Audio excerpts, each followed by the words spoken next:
Welcome, students. Hello, everyone. Welcome to SV Union High School and Junior College. Our subject today is EVS 2, Standard 5, Chapter number 4, Evolution. This is Part 2.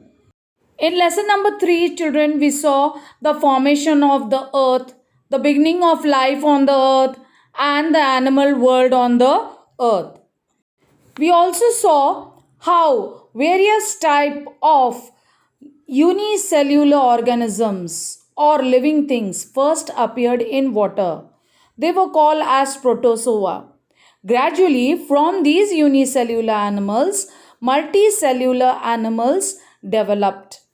And today we have a big animal kingdom and plant kingdom on the earth. We also learned that the earth is the only planet where life exists. These unicellular animals, many multicellular animals evolved on the earth. In the process of survival on the earth, animals learned to adapt themselves to the environmental changes. Certain internal and physical changes occurred in them, and new species were formed. This process of gradual and continuous change in the living thing was called as evolution. We also learnt the theory of Charles Darwin and his book the on the origin of species. Before Darwin, the scientist Carl Linnaeus had introduced a method of classification of animals. The species which were capable of adapting themselves to the environmental changes were able to survive.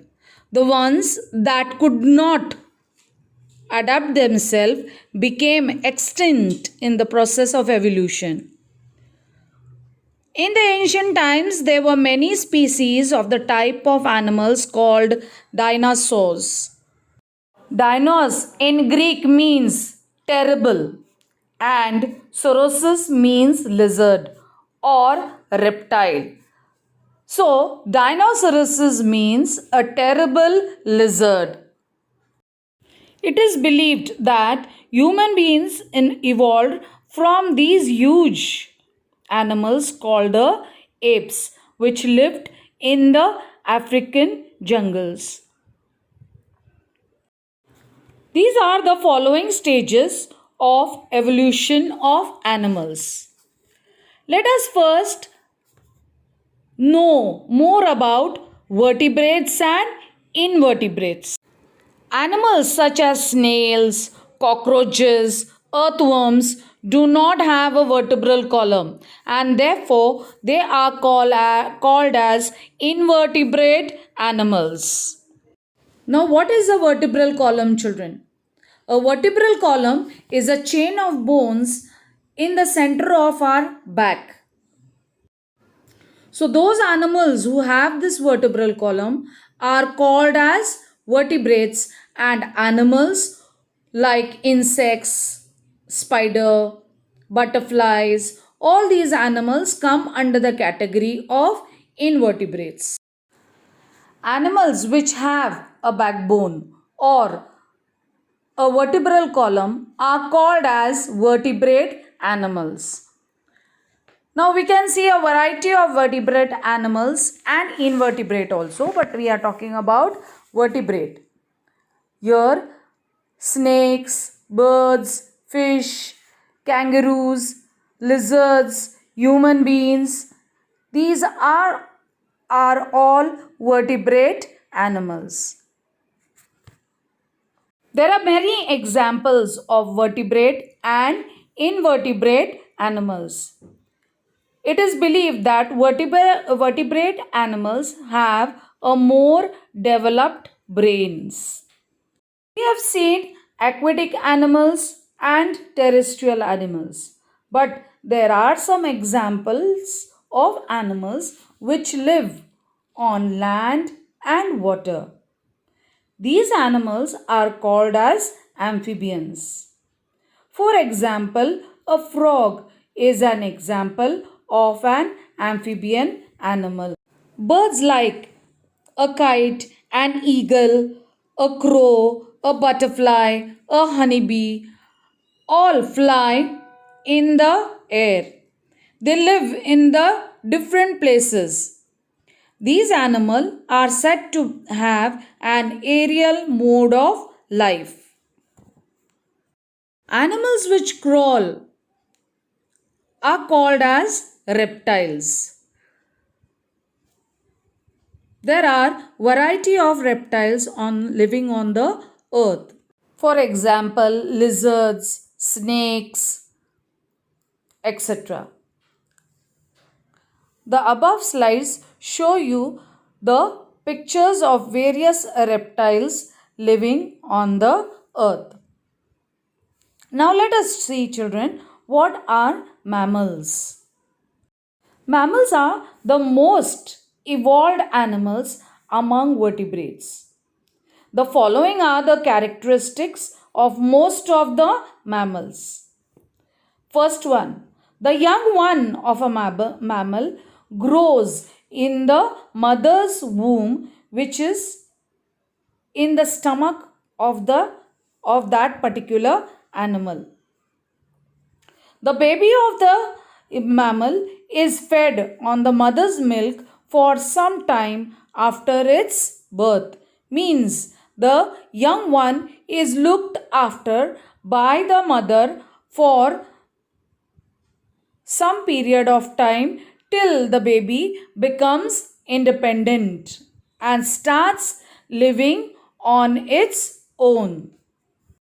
The young one of a mammal depends upon the mother for food for certain period of time. The above slides show you the picture of various examples of mammals.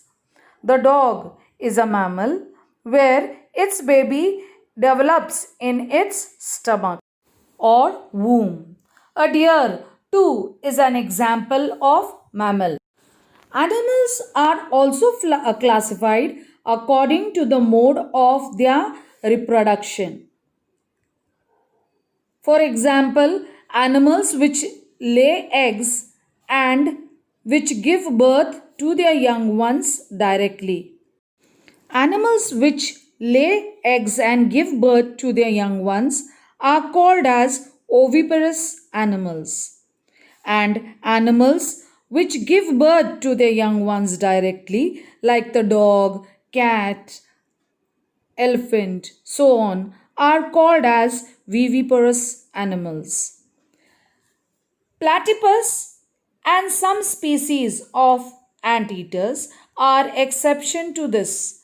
They are considered mammals because even though they lay eggs, they suckle their young ones. Suckle their young ones means they feed their young ones on their milk. The young ones depend upon them for food till they grow up and start living independently. The lion is also an example of a mammal. The lioness who gives birth to her young one looks after them for a period of time. Now let us see what were apes. Apes are somewhat like humans in appearance. They mostly lived on trees.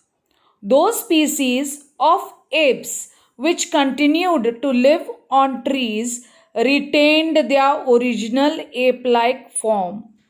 However, in grasslands, some ape species were forced to move around on the ground. These species evolved gradually and in time gave rise to the human species. This happened first on the African continent. The first human species is called the primitive man. Primitive means the first. In the next lesson, we are going to learn about the evolution of human species. I hope you have understood this lesson and the pictures in the slide has helped you to understand the concept of this lesson clearly. Thank you.